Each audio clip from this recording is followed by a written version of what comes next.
Бүгінгі әкиятым Сафа исемле керпе турында. Яшәгәнди булганди Сафа исемле керпе.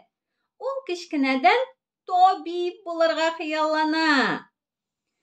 Бик яхшы тырышып укый. Үзенең дуслары белән уйнаганда ешрак табиб булып уйнарга ярата икән. Мәктәпне яхшы гына уңышлы тәмамлагач, хыялын тормышка ашырып, медицина университетына укырга керә.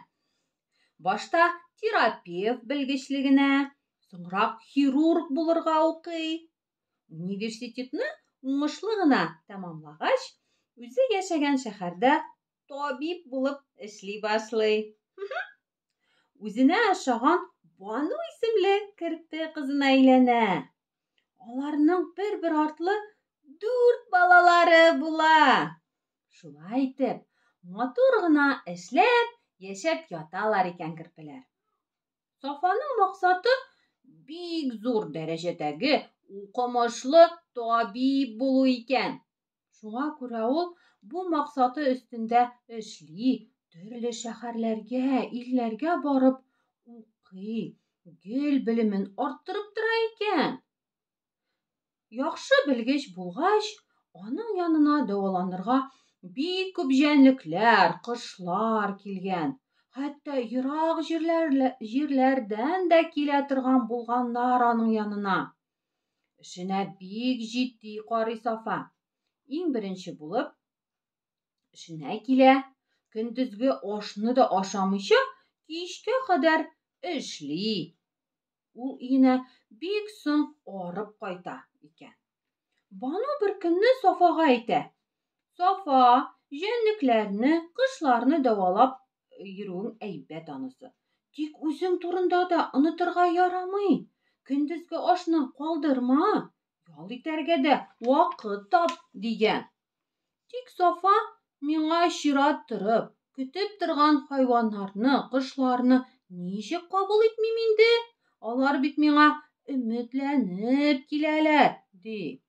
Шулай итеп, көн артыннан көн үтә. Бер көнне Сафаның аягы бик каты авырта башлый.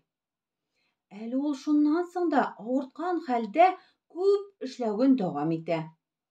Инде аркасы да авырта башлагач, үзе эшләгән шифаханәдә тикшеренү үтәргә була.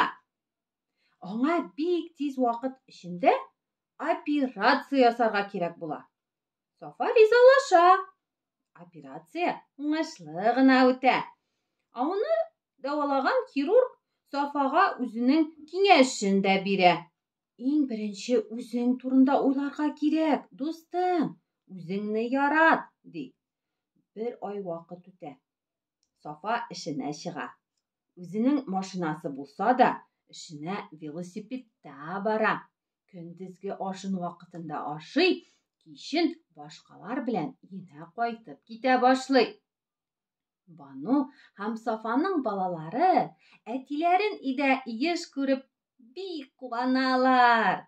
Алар бергәләп гаилә белән табигатькә ял итәргә чыгалар, төрле җирләргә сәяхәт итәләр икән. Нәкъ безнең гаилә кебек. Менә шуның белән әкиятем тәмам, дуслар. Барыгызга да тыныч, тәмле төшләр. Хушыгыз!